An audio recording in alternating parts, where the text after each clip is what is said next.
In today's show, it is finally game day in Rip City, and before the 2024-2025 season kicks off, I make 5 bold predictions, plus bring back my disappearing lineup trick, the best group you're never gonna see. Welcome to Locked On Blazers. Let's get into it.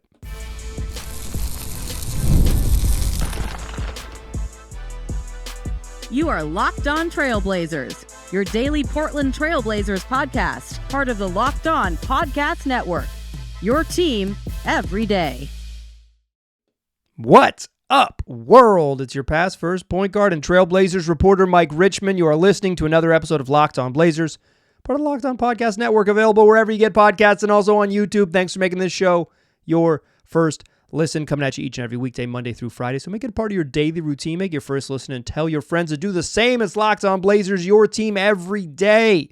In today's show, 5 bold predictions for the 2024-2025 Portland Trail Blazers season. Plus, my disappearing lineup trick. A lineup, I've been doing this for 5 years. It didn't start as a trick. It started as a lineup I was kind of intrigued by. But I have a special gift. I can make a lineup disappear, and I will show you that special gift to close the show. But it's game day. The Blazers you're listening to Wednesday, October 23rd show, and the Blazers will host the Golden State Warriors to kick off the season. It's here. We finally made it. But in honor of game day, I'll give you 5 bold predictions as we look ahead to the season. Let's do it. Here's my first bold prediction. Comes with a little history lesson for you.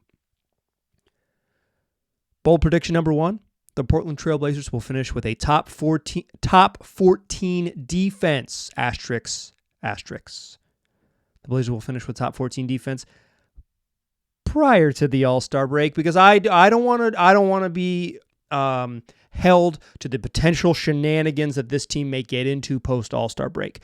I'm talking about during what I assume will be the straightforward and competitive portion of the season. I predict that my bold prediction is that the Blazers will have a top 14 defense in the league, a top 14 defensive rating in the league. That's points allowed per 100 possessions.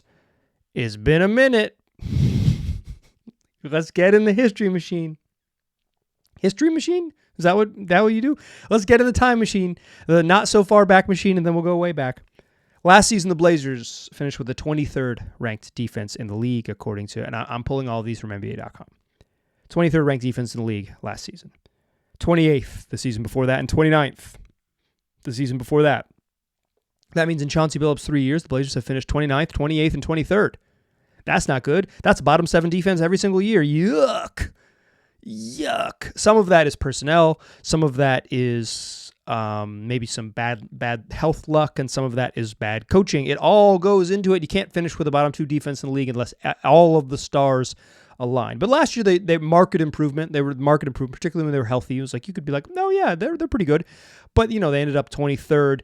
They were briefly hovering in the middle of the pack, but by the time we got to the new year, they were like a bad defensive team, and it was clear. So in the Chauncey Billups' 3 years, 23rd, 28th, 29th. But this ain't new.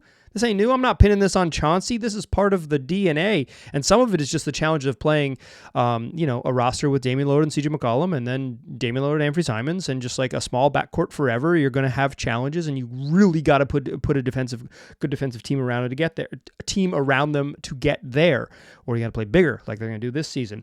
In 2020-2021, that's Terry Stott's final season. The Blazers finished 29th in defense. The year before that, 19-20, that included the bubble. 27th in defense. The year before that, 18-19, 16th in defense. And the year before that, the 2017-2018 season is the last time they've had above average defense, period. They were 6th during the 2017-2018 season. That team was good. Playoffs didn't go very well, but that team was good. Finished 6th in defense. Their offense struggled a little bit that year. The next year, the offense got back right. They ended up being a middle-of-the-road defense, a very competitive team. They made the Western Conference Finals. But it's been a minute. 5 straight seasons finishing no higher than 23rd. And last year was a jump. They had prior to that 4 straight seasons with a bottom 3 defense. This hasn't been a group that defends well, but what we saw in preseason is a team that has better defensive personnel. Tumani Kamara makes his team better on defense. Denny Avdia makes his team better on defense. That combination allows Jeremy Grant to be a better version of himself on defense. They've got a decent center rotation.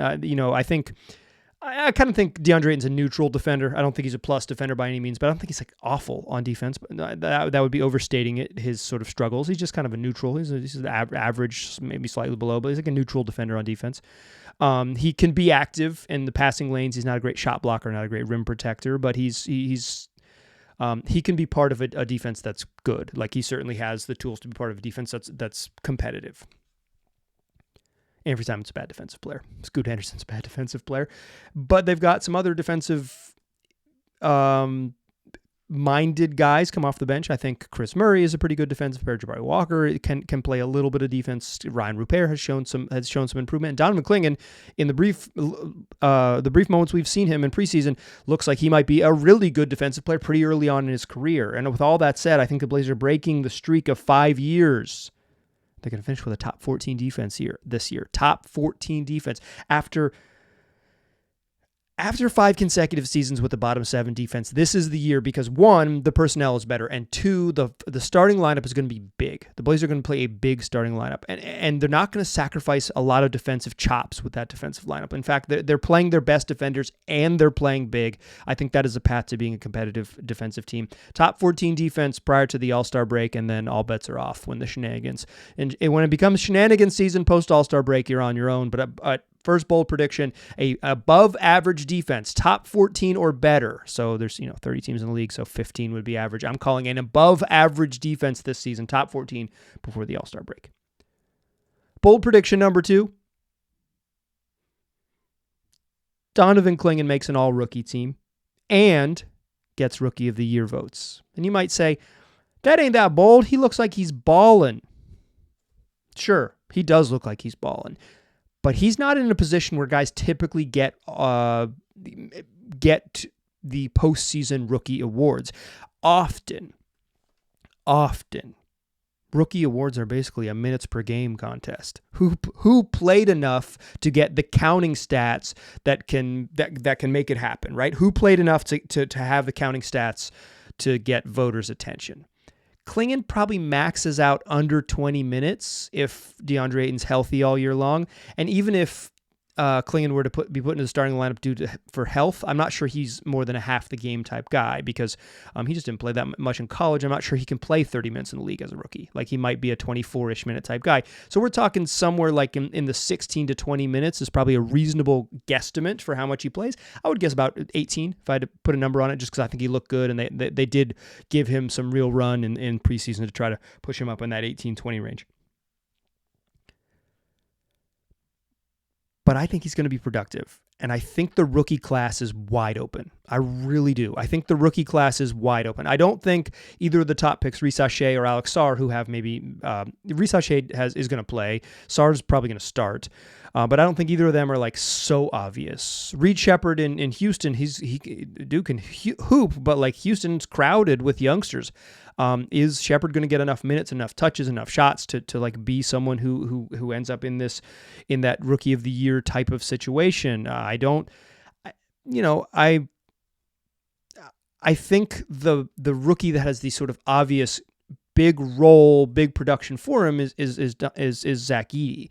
He's going to start in Memphis, and he's probably going to be a box score legend. Like, I think Edey might have some like just solid. He might be like an easy double guy, averaging an easy double.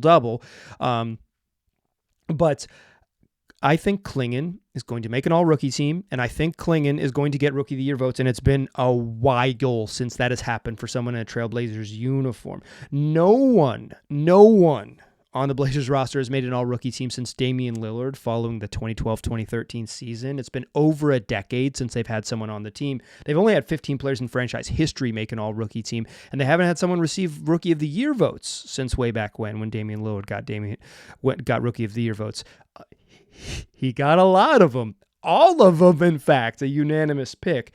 So Clingan would be the first time in a decade a Blazers player has done that. Scoot Henderson didn't make an all-rookie team. Shaedon Sharpe didn't make an all-rookie team.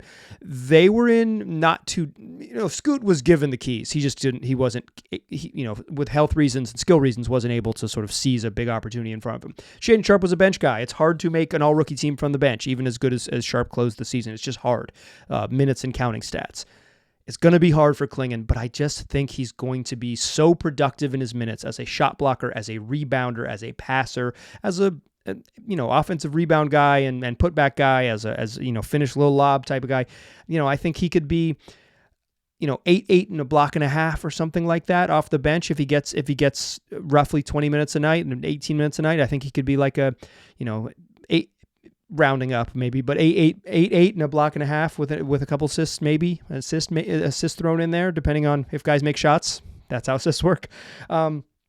Donovan Klingon makes an all-rookie team. Donovan Klingon receives Rookie of the Year votes. That's my bold prediction. Dude's hooping.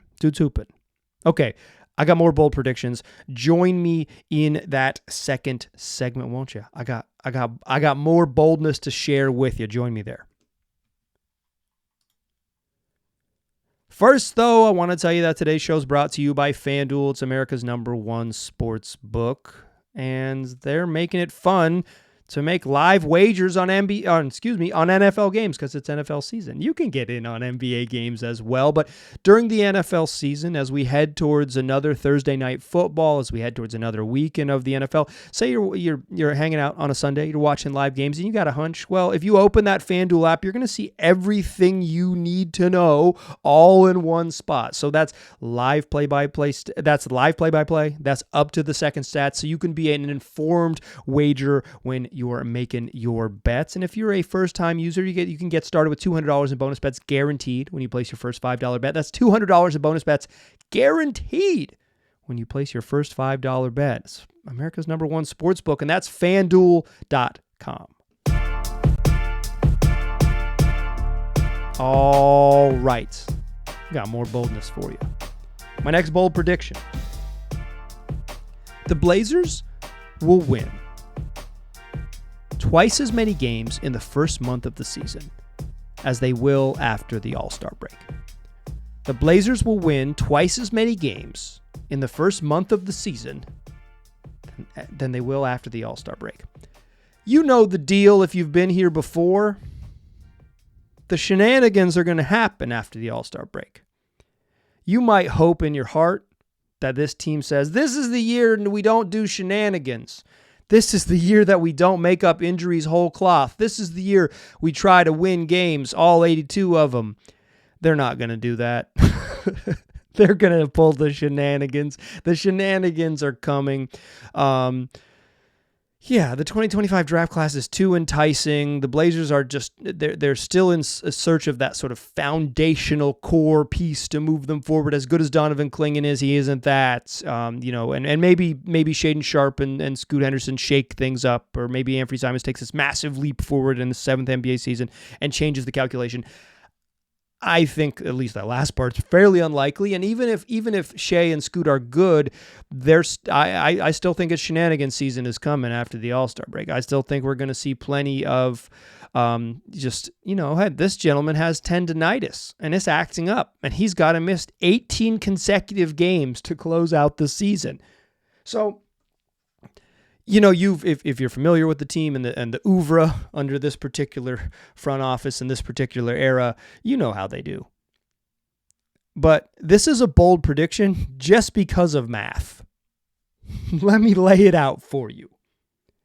After the All-Star break, the Blazers play 28 games. They're gonna get their first 54 in. Then they're gonna play 28 after the All-Star break.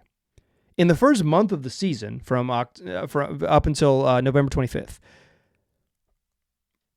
they're going to play 18 games. I predict that the Blazers will win twice as many games in their first 18 than they will in their final 28. So let me just walk you through the math. If the Blazers go 8-10, it seems relatively unlikely, but I think 7-11 6-12 fairly on the table. 8-10 isn't completely out of the question, but that would be a chunk of wins. That'd be a chunk of wins against a bunch of good Western Conference teams. But let's call it 7-11. I think the Blazers are going to go 3-25 after the All-Star break. You can't lose them all. I think we saw last season. It's like even they played Charlotte and San Antonio down the stretch, but the season before that, during the Wemby era, they held Shaedon Sharpe out of a game against San Antonio in the Wemby draft. They pulled Shaedon Sharpe from a game and put John Butler Jr., a two-way guy who did not come back on the team, and put him at point guard. John Butler Jr. is a 7-foot tall, small forward / center. He's like a dude's never played point guard in his life. They played him at point guard down the stretch of a game in order to ensure losing. Shenanigans. They're coming. So if the Blazers go 7-11, I think they're going to go 3-25. They go 8-10, 4-24. They're going to win twice as many games in the first month of the season when they've got better health. They already have some injuries with Thibault and Sharp and everything, and Rob Williams. But when they're going for it, I think they have a chance to be competitive, plucky. I don't think I'm not. You will notice. Spoiler alert, none of these bold predictions are going to say they're going to make the playoffs. I don't believe that. I'm not faking the funk. I try not to fake the funk here. I refuse to fake the funk.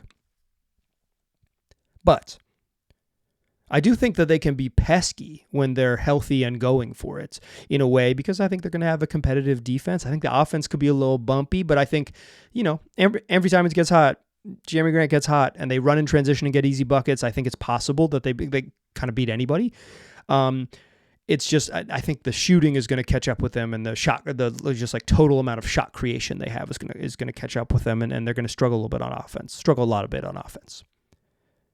But I think they're going to be plucky early in the year. This is a plucky group that has the right kind of sort of sentiment with Tumani and Denny kind of as tone setters on a team that needs some tone setters. I think they're going to win twice as many games in the first month. I think the first month is going to be the most promising part of the season, and then hopefully the youngsters get going and they just and they prove me totally wrong here. The best case scenario for the freaking podcast is I'm wrong. Let's be clear. Twice as many games in the first month of the season before the All-Star break. Okay, one more for you before we go to the third segment. DeAndre Ayton will shoot more three-pointers this season than in his first 6 seasons and 358 regular season games combined. He will shoot more three-pointers this season than he has in his first 6 NBA seasons, which include 358 regular season games. However many he plays, 70 games, 75 games, 68 games, hell, 80 games. DeAndre Ayton will shoot more threes this season than his first 6 seasons combined. 358 games, DeAndre Ayton's taken 90 threes.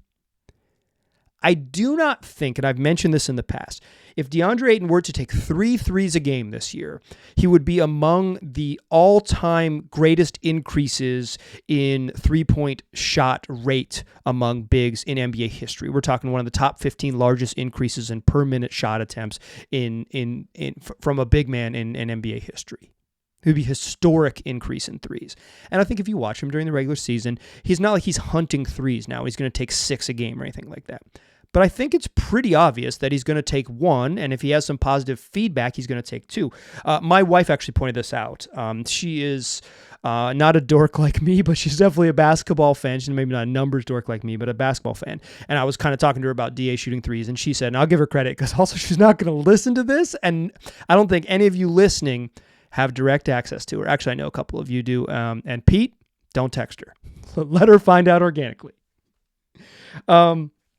But she said, DA, because he hasn't been a high-volume three-point shooter, he's unlikely to miss 2 and take a third, because he just doesn't have that in him. He's not someone who's like, well, I'm going to take 6, and if I so I can miss the first couple because I know I'm going to take 6. Like some guy who hasn't been a three-point shooter is unlikely to get him up. So he's like, if he misses that first one, I feel like The second is a little dicey, but I think DA is going to take easily 1 a game. That gets you to about 70. Some nights he's going to take 2, maybe even often he's going to take 2, and then some nights he's going to randomly take 3 because he's going to hit the first 2 because he's a good jump shooter and they're going to go in, and then all of a sudden you get up there and he's going to attempt a 91st 3-pointer this season, 10 of 90.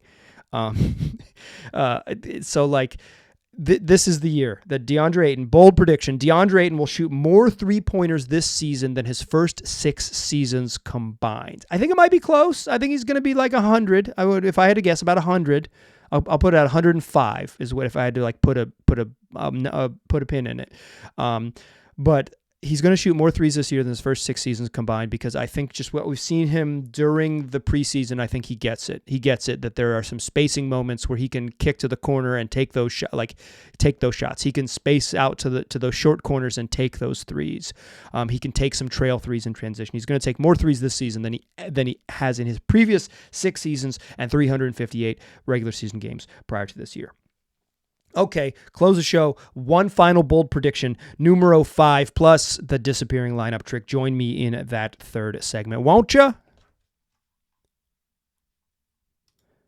First, though, I want to tell you about Gametime, the place for last-minute tickets. What makes Gametime great? What makes Gametime great is all the features. They got Gametime picks. They have a curated picks on the app. When you open it up, you look at the venue you want to go to, and they help you save quickly. You'll see the little Gametime logo when you're looking at the venue. You want to sit way up close, you'll see their picks up close. You want to sit a little further back, you'll see their picks further back. You want to see their picks way upstairs, they'll show you the cheapest picks to sit way upstairs. Get in the building on the low with Gametime picks. It's not just sports, but it's concerts, comedy, theater, everything you want to see live. Gametime has it for you. Plus, I like to toggle in the all-in pricing feature, so when I'm browsing for tickets, when I'm browsing for seats to games, it shows the total upfront cost with no surprise fees at checkout. There's no processing fees. If it says the number on the screen when you toggle in all in pricing, the number at checkout is exactly the same. So take the guesswork out of buying tickets with Gametime picks. Download the Gametime app, create an account, and use the code LOCKEDONNBA for $20 off your first purchase. Terms apply. Again, super simple. Create an account, use the redemption code LOCKEDONNBA. That's LOCKEDONNBA.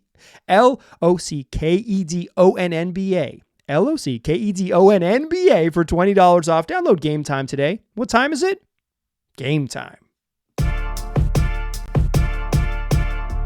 All right, still a pass first point guard. I'm still Mike Richmond, and you are still listening to Locked On Blazers. Here's my 5th bold prediction.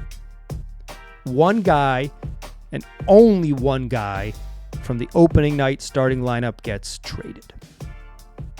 One guy, and only one guy from the opening night starting lineup gets traded. I think there's a lot of speculation that Jeremy Grant, Anthony Simons, and DeAndre Ayton are short timers, and some of that speculation is from this doofus on the microphone, because I think I think it's pretty clear that the next era of this team likely doesn't include signing Anthony Simons and DeAndre Ayton to new contracts. Each of them have this season and next season remaining on their deals. Jeremy Grant's got 4 years remaining on his deal, but it's been widely speculated. I think the Blazers clearly had some conversations with the Los Angeles Lakers about trading Jeremy Grant this summer. They're the veterans. They're the guys who you could trade for stuff. I don't know what stuff maybe you could trade DA for, but like in theory, Anthony Simons and Jeremy Grant are your biggest trade chips who are also players you would entertain trading. But my prediction is not that the fire sale comes. My bold prediction is not that they clean house. My prediction is the Blazers move slow. They're incredibly methodical. Whatever my belief is with the speed they need to move and the decisions they need to make, they are at least a cycle behind my impatience. And I'm finally understanding that. I might complain about it because it's a free country, man. It's America, man. Got to. But my bold prediction is that one guy and only one guy from the opening night starting lineup gets traded. I believe the opening night starting lineup is going to be, and I'm 98 and some change % confident in this, Anthony Simons, Toumani Camara, Deni Avdija, Jeremy Grant, and DeAndre Ayton. They're not going to trade 2 unless something weird happens. Very weird. They're not going to trade Deni. They just traded for him. They sent out 2 firsts, 2 seconds, and Malcolm Brogdon. He's part of the plan. So we're really talking Ant. We're talking Jeremy. We're talking DA, and my bold prediction is that only one of those dudes ends up traded. But one of them will be traded. One and only one will be traded. That's my bold prediction number 5. Okay, you want to see a trick? I can make a lineup disappear. I didn't set out to do this, but in the 2020-2021 season, I said, here's the lineup I want to see. This started out with my lineup I want to see. Here's an interesting group that I like to see. I like thinking about lineup pairings and how guys fit together. This is interesting to me. And I said, I'd like to see Damian Lillard, CJ McCollum, newly acquired Robert Covington, and Derrick Jones Jr. play next to Rodney Hood. Let's see some small ball, some the ability to play fast. Derrick Jones Jr. had played a little small ball 5 in Miami, and I thought, oh, that's interesting. Robert Covington had played a little small ball 5 in Minnesota. Oh, that's and in Houston. Very, very intriguing. What if you went small? Like, what if you leaned into what you are and went small? That group played 4 minutes together. Terry Stotts didn't like it. Oh, well. In 21-22, back at it. This is the first year of Chauncey Billups. And I said, well, what about Dame, CJ, Rocco, Larry Nance, and Yusuf Nurkic? What if they went a little big? What if they went big? Dame and CJ with some size. Robert Covington, Larry Nance, Yusuf Nurkic. What if they went big? 0 minutes. 0. None. Uh-oh. Now we're starting to think that maybe I've got a gift. So I come back in the 2022-2023 season and you say, y'all want to see a lineup disappear? And I got a little funky with this one. Damian Lillard, Josh Hart, Justice Winslow, Nazir Little, and Jeremy Grant. Dame in the wings is what I wanted to see because it had been sort of this trend that I said, well, when the Blazers get new parts, Derrick Jones Jr. and Robert Covington, Larry Nance, who they traded for, Justice and Josh, who are sticking around for year 2. Let's see what it looks like. Let's see what it looks like. Jeremy Grant in his first season. Like let's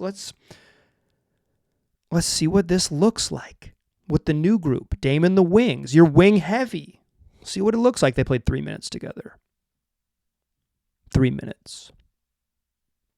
So in 23-24, I knew I had the gift. Last season, I knew I had the gift. I knew I was special. I knew I had been chosen to make a lineup disappear. So I said, Scoot, Shaedon Sharpe, Jeremy Grant, Rob Williams, DeAndre Ayton. That's the newly acquired Rob Williams playing next to DeAndre Ayton, something that they talked about in preseason. They're going to play big. Well, let's play freaking huge then. And the youngsters, a rookie Scoot Henderson, a young Shaedon Sharpe, Jeremy Grant at the 3 because everyone's like, he can't play power forward. Sure, let's see it. Move him down to the 3. Play him next to the 2 bigs. That group played 2 minutes together in one game. 2 minutes in one game. If you're scoring at home, that's 9 minutes across 4 seasons or 4 different lineups. 9 minutes, 4 seasons, 4 lineups. I can make a lineup disappear. This is Oh, man. I didn't set out to do this. I just, I talk into the microphone a lot. I do this 5 days a week.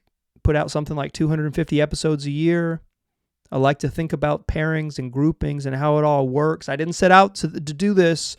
I didn't know I had this special touch. But I do, and I'm going to do it again.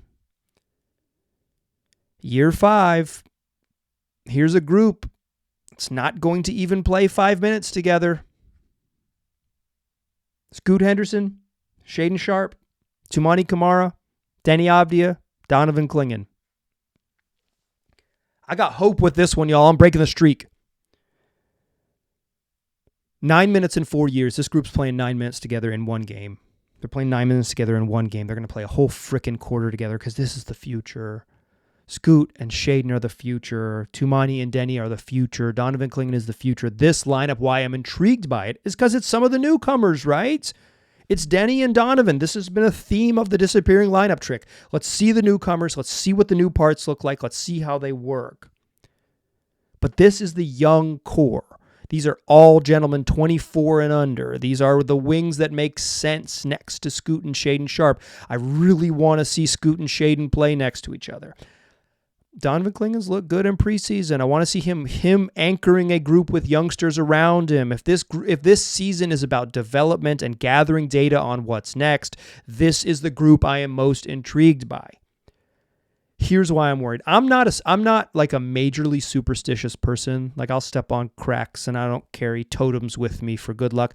But I'm a little, I wouldn't talk to a pitcher during a no-hitter or whatever. Like, I one time actually attended a near perfect baseball game, and once I kind of clued into it, with 2 outs in the 9th, Pirate leaned into a pitch and Max Scherzer hit him, and it ended, and there was beef. But I wasn't like loudly talking about it. I'm a little superstitious, so I am a little worried that with Shaden Sharp entering the season on the injury list, that I'm sending bad juju out into the universe.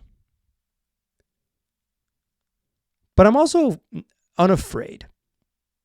This is the group I want to see. I want to be honest. This is the group I want to see. This is the future. I looked at the rest of the roster and I said, could I plug someone else into this Shaden role and like honestly sell it to you? Not really. I don't care about this group with Jeremy Grant. I don't really like this group with Anthony Simons. That's a fun group. That's fine, but it's not the intriguing part of what's next. Plug Matisse Thybulle, Ryan Rupert, same thing. I don't care. Chris Murray, I don't care. Like, those are all fine groups, and it's like, sure. I'm not going to be mad or whatever, but like, this is the group I want to see. Scoot, Shea, Tumani, Denny, Donovan Clingan. I think there's a group all of us want to see, really, if you think about it. Some folks, maybe there's some weird Scoot stuff. There's weird Scoot energy in the world. This is the group I want to see. This is the group I want to see. I hope to break the curse. In fact, let's go further. A bold prediction number 6. This is the year we break the curse. Next season, we're not going to do this. We're not going to do the disappearing lineup trick. It only lasted 4 years, and it was kind of amazing. But it's not going to happen this year. When I do this next season, I'll say, oh, we're not doing the disappearing lineup trick. We're just doing my most intriguing lineup of the season because the curse was lifted. No more jinxes. Next time you hear my voice, the Portland Trail Blazers will have played a basketball game. The Warriors are in town. I'll be in the arena. Opening night. Terry Stott's back in the building. Fan favorite Gary Payton II back in the building. I'm sure he will get a warm welcome. Welcome back, GP, a beloved figure. Welcome back, Terry Stotts. Him and Gary Payton are equally beloved. We will do what we do. Recap the game. Recap an NBA game that the Trailblazers played. I'm pretty excited that they're going to play a basketball game. I hope you are too. Join me for that show. What we do 5 days a week, wherever you get podcasts, also on YouTube. Appreciate you listening. I will talk to you soon.